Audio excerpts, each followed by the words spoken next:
Merhaba arkadaşlar. Bugün yeni bir video ile sizlerle beraberim. Bugün hangi ülkeyi alırsanız hızlı ilerlersiniz, kazanırsınız. Hangi ülkeyi alırsanız da kaybedersiniz veya kaybetme şansınız artar. Onlardan bahsedeceğim. Biliyorsunuz ki ben çoğunlukla Orta Doğu'yu oynuyorum. Videolarıma da girip bakarsanız Türkiye, Irak, İran gibi ülkeleri oynuyorum veya Afrika'da ülkeleri oynuyorum. Bunlardan bahsedeceğim ilk önce. Kendim oynadığım ülkelerden bahsedeceğim. Sonra kendim oynamadığım oyunları da kendi tecrübeme göre yorumlayıp size aktaracağım. Arkadaşlar İran alırsanız İran'da çok güzel bir ilerleme sağlayabilirsiniz. Çünkü güzel bir ittifak kurmanız gerekecek. İlk önce oyunun temeli bu. Çok güzel bir ittifak kurmanız lazım. Güzel ittifaktan kastım nedir? Yakınınızda ittifak olacak. Örnek veriyorum, İran'ı aldınız. Amerika'da, Kanada'da veya Rusya'da bir ittifak kurmanız hiçbir işinize yaramayacak. Çünkü çevrenizi korumaya alamıyorsunuz.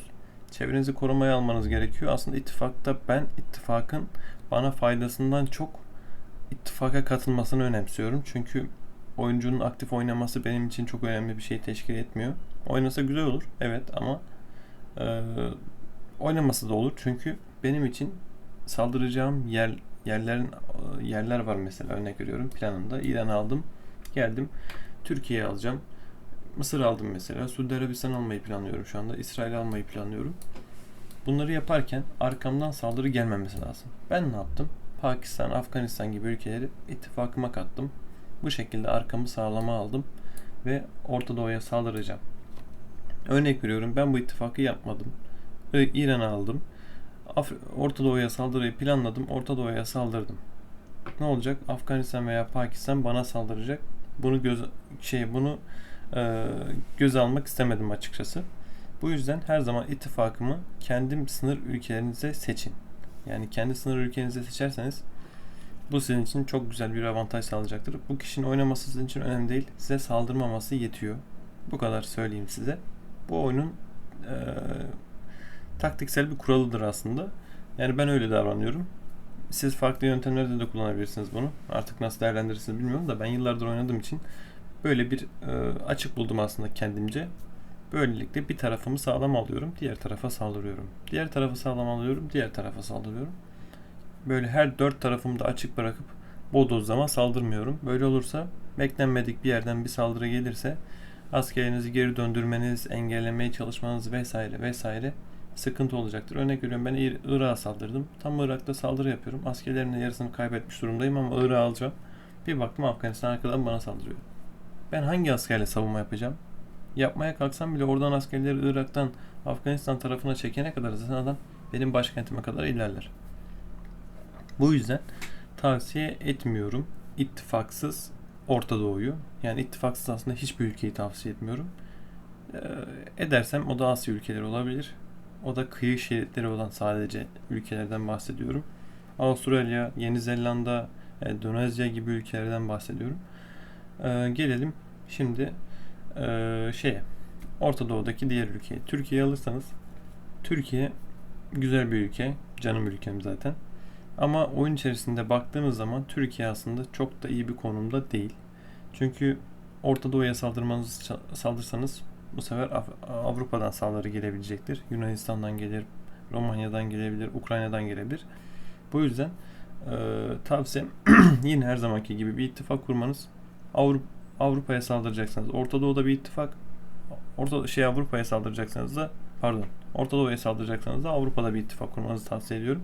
Ama kötü yanı şu: Orta Doğu'daki ittifaklar çok çabuk yok olabiliyor. Avrupa'da da aynı şekilde keza. Çünkü Avrupa'da sen geldin, Türkiye'yi aldın. Ukrayna, Romanya, işte Bulgaristan veya Yunanistan'la ittifak oldun. Bu 2-3 ülkeyle.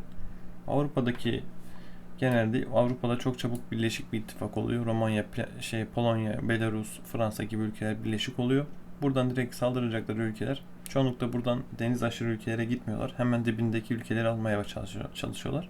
Bu yüzden buradaki ülkeleriniz de çok çabuk savaşa girip kaybedebiliyor. Ama yine tabi buraya saldırırken buradaki ittifaklarınız erimeye başlayabilir ama siz yine ilerlersiniz. Ama kötü yanı, buradaki ittifaklarınız düşerse yöneleceği tek yer yine sana kalmış olacak. Yine sana saldıracaklar. Bu sefer ittifak üyen kalmayacak. Tek başına mücadele etmek zorunda kalacaksın. Yani Orta Doğu'da Türkiye'nin dezavantajı bu şekilde ama Türkiye'yi alabilirsiniz. Şanslıysanız, güzel bir ittifakta kurarsanız Türkiye'den yine güzel bir şekilde ilerleyebilirsiniz. Suudi Arabistan'ı kesinlikle almanızı tavsiye etmiyorum. Afrika'dan saldırı gelebiliyor, İran'dan gelebiliyor, Suriye'den, Irak'tan, İsrail'den, Mısır'dan gelebiliyor. Bu yüzden tavsiye etmiyorum. Asya ülkelerine geçelim. Asya ülkelerinde de Çin kesinlikle almayın. Hindistan alabilirsiniz. Hindistan çok güzel bir ülke. Yeni ittifaklarınızı düzgün yaparsanız burada da ilerleyiş sağlayabiliyorsunuz. Arkadaşlar size şunu söyleyeyim. Gerçek dünya bakış açınız oluyor. Yani çünkü o dünyanın içerisinde yaşıyoruz. Ve hep büyük ülkelerin çok güçlü olduğunu düşünüyoruz. Evet, güçlüler, oyun içerisinde de güçlüler. Fakat dezavantajları gücüyle beraber orantılı. Yani şöyle söyleyeyim. Örnek veriyorum, ben İran'ı aldım. İran'da askeri gücüm var. Saldırabiliyorum. Güzel ataklar da yapabiliyorum. Ama bana karşı bir saldırı geldiğinde oyun başında müdahale etme olasılığım çok artıyor. Ama Çin'de veya Rusya'da bunlar yok. Örnek veriyorum, ben Çin'i aldım. Japonya bana saldırdı veya işte Kuzey Kore, Güney Kore saldırdı. Ben buradaki adam buradan bak bütün şehirlerini, askerlerini birleştirip sana saldırabiliyor. Ama senin ona yakın kaç tane şehrin var? 1, 2, 3, 4 tane. Bir de burası var. Çok da yakın sayılmıyor. Buradan bayağı geç geliyor. Burada dağlık bölgeler de var. Buradan sen müdahale ettiği sana saldırdığı için sen zaten şehrine girene kadar görmeyeceksin. Gördüğün anda zaten müdahale etmeye çalışacaksın. Adam tüm askerleriyle saldırırken senin zaten burada 4 tane şehrinden müdahale edebileceksin. Diğer şehirleri nerede? Burada, burada, burada. Yani şunu söylemeye çalışıyorum. Size saldırı yaptıklarında müdahale etme olasılığınız çok düşüyor. Buradan askeri buraya göndereceksiniz, buradan göndereceksiniz, buradan göndereceksiniz derken bu adam zaten orayı ele geçirmiş olacaktır. O yüzden büyük ülke hiçbir zaman iyi değil oyun başında. Savunmanız gerçekten çok zor oluyor. Çünkü oyun başında havalimanınız yok. İşte askeriniz yüksek seviyede değil. Hızları düşük. Bu yüzden ülkeyi savunmanız çok zor. Çin'i kesinlikle almayın. Rusya'yı almayın. Ondan sonracıma Almanya diyorum, pardon. Amerika'yı almayın. Kanada'yı almayın. Böyle büyük ülkeler oyunun başında kesinlikle hiçbir avantajı yok. Bunu size bir kere daha söyleyeyim. Diğer ülkelere baktığın zaman Myanmar, Vietnam gibi ülkelerden de iyi ilerleyebiliyorsunuz. Ben gördüm. Yani hiç oynamadım bu ülkeleri. Çünkü burada güzel bir ittifak kuramazsanız çoğunlukla direkt savaşa girebiliyorsunuz. Karman çorman bir savaş olduğu için sen Vietnam'a saldırıyorsun. Tayland, ondan sonra Malezya sana saldırıyor derken saçma sapan bir şey oluyor. Çok çabuk da kaybedebiliyorsunuz. Eğer şanslıysanız ilerleyebiliyorsunuz ve çok bitişik ülkeler var. Şuradan size göstereyim. Bakın. O kadar çok içeride toprak var ki parsel parsel. Küçük küçük böyle. Ele geçirmeniz ve bu ülkeleri tamamen kendi topraklarınıza katmanız da çok zor oluyor. Burada savaşı tavsiye etmiyorum. Burada da almanızı tavsiye etmiyorum. Size kalmış tabii. Benim görüşüm bu. Filipinlere gelince Filipinler güzel. Endonezya güzel. Bu tür kıyı ülkeleri çok güzel. Çünkü artık oyunun güzeldi. Yani güzel derim çünkü kıyı bataryaları gibi bir güncelleme geldi oyuna. Biliyorsunuz ki şunları kuruyoruz. Bunlar bu tür ülkelerde çok avantaj oluyor. Bunlar olmasaydı çok iyi de değillerdim. Ama bunlar da geldiği için oyuna çok etkili bir ülke haline geliyorlar. Avustralya'yı da tavsiye ediyorum. Yeni Zelanda'yı da aynı şekilde. Asya'da bu ülkeler arkadaşlar. Rusya'yı kesinlikle tavsiye etmiyorum, bir kez daha söylüyorum. Avrupa'da ise fark etmiyor. Almanya, Fransa, Polonya, Belarus, İspanya gibi ülkeleri alabilirsiniz. Mesela en iyisi Avrupa'da İngiltere. İngiltere hem ilk önce saldırı almıyor çünkü deniz aşırı bir ülke. Buradan çoğunlukla düzgün bir ittifak kurarlarsa kendi aralarında ve sen yalnız kalırsan buradan sana yönelebilirler. Ama sen buradan Almanya'yı, Fransa'yı, Polonya'yı ittifakına katarsan buradan yine güzel bir şekilde saldırı almadan güçlenip buradan İspanya'ya çıkartma yapabilirsin. Kendi ittifak üyelerinin üzerinden İtalya'ya çıkartma yapabilirsin. Bu şekilde buradan da ilerleyebiliyorsunuz arkadaşlar. Norveç'i ve işte Finlandiya'yı, İsveç'i tavsiye etmiyorum. Çünkü burada da yine sıkıntı. Çünkü burada direkt Avrupa ülkeleri ittifak haline geliyor. Sense genelde Norveç, işte İsveç, Finlandiya gibi ülkelerle ittifak kuruyorsun. Buradan yine Avrupa ile savaşa dönüyorsun mecburen. Çünkü Rusya'ya saldırmıyorlar genelde. Rusya'ya saldırmayınca da yine Avrupa'da bir savaş dönüyor. O yüzden genelde bir de bu ülkeleri aldığın zaman Rusya'yı da ittifakına katıyorsun. Derken burada savaş yine zor oluyor. Ama güzel bir şanslıysam, güzel de bir ittifak kurduysam Avrupa'da savaşmanızı tavsiye ederim. Herhangi bir ülkeyi de alabilirsiniz. Fransa, işte Almanya, Polonya, Belarus, Ukrayna, İngiltere. Ama en çok tavsiye ettiğim ülke tabii ki İngiltere. İngiltere'yi oynayabilirsiniz. Afrika'ya geldiğimiz zaman da Etiyopya'yı alabilirsiniz ve South Afrika'yı alabilirsiniz. Bunlar çok dipte bir ülkeler. Dışarıdan saldırı almıyorlar.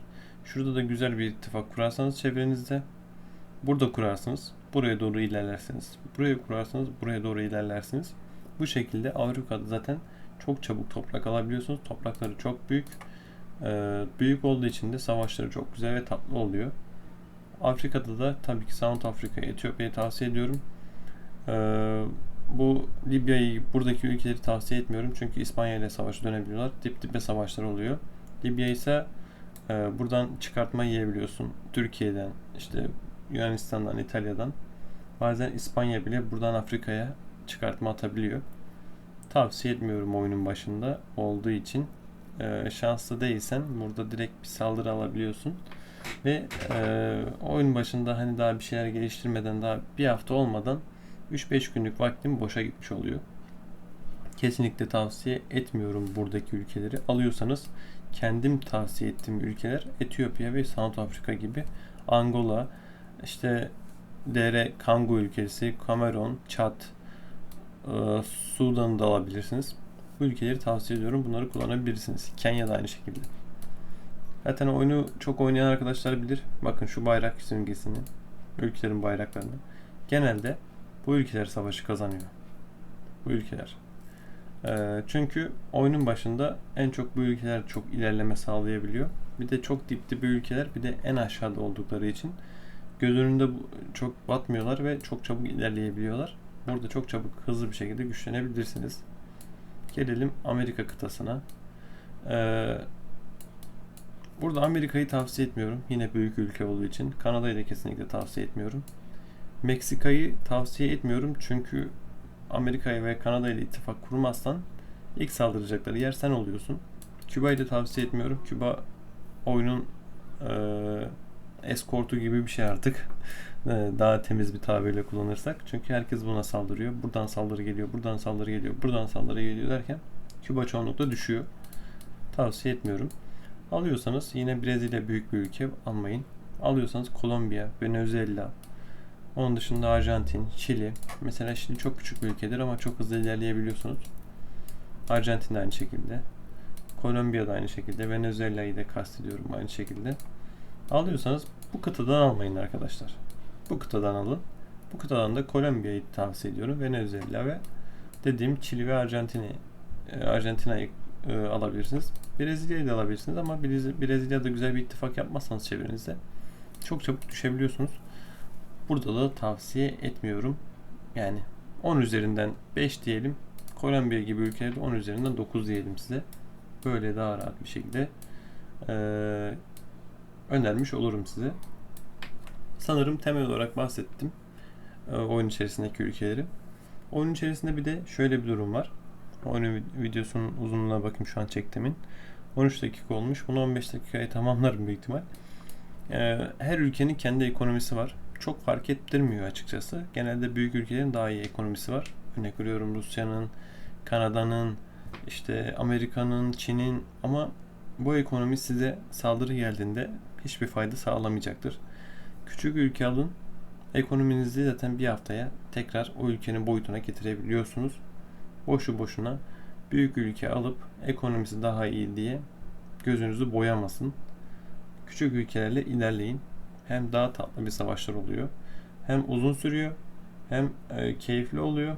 Mesela Amerika'yı aldınız. Ya arkadaş, zaten Kanada, Meksika gibi ülkelerle ittifak yaptığınız zaman kalacağı ülke şurası. Bakın size. Burayı mecbur saldıracaksınız. Başka bir yeri yok. Uzun, çetrefilli bir yoldan gidiyorsunuz. Uğraştırıyor. Gerek yok zahmete. Çin de aynı şekilde. Büyük. Askerlerinizi taşı, gönder, gel vesaire derken yine sıkıntı. Rusya da aynı şekilde. Burayı mı savunayım? Moğolistan'dan, Çin'den gelen saldırılar mı engelleyeyim derken yine sıkıntı.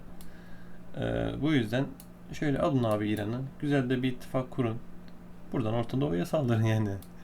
En mantıklısı bu. Eğer oyun kazanmak istiyorsanız, eğer ben oyun kazanacağım abi, hani kaybedip kaybetmemem benim için çok önemli, kazanmam lazım diyorsanız Orta Doğu'yu tavsiye ediyorum.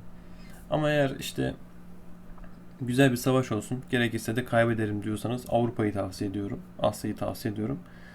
Ee, Kısa süreli savaşlar dönsün ama çok uzun bekleyeyim. Buradan da işte Avrupa'ya veya Afrika'ya ilerlerim diyorsanız Amerika gibi kıtadaki ülkeleri tavsiye ediyorum. Yani örnek veriyorum, burada savaşlar 2 hafta sürüyor en fazla. Burayı komple ele geçiriyorlar artık, hangi ittifaklar ayakta duruyorsa. Buradan direkt Afrika'ya veya Avrupa'ya saldırı yapıyorlar. Böyle bir uzun bekleyişleri oluyor ama bayağı bir, neredeyse 2-3 hafta sürüyor. Buradan buraya artık geçiş yapmaları. Çok uzun bekliyorsunuz. Tavsiye etmiyorum. Ama eğer uzun soluklu olsun ve çok iyi keyif alayım, çok araştırmamı da yaparım diyorsanız burayı tavsiye ediyorum. Afrika'da da aynı şekilde araştırmalarınızı çok hızlı yapabilirsiniz. İstediğiniz araştırmalar yapacak kadar hayatta kalabiliyorsunuz ve güzel bir savaş dönüyor. Yani bu şekilde anlatabildiysem ne mutlu bana artık. Elimden geldiğince tiyolarını vermeye çalıştım arkadaşlar. Buraya kadar izlediğiniz için çok teşekkürler. Kendinize iyi bakın. Görüşmek üzere. Lütfen konusunu çekmemi istediğiniz videolar varsa yorumlara yazın. Abone olmayı unutmayın. Kendinize iyi bakın. Görüşmek üzere.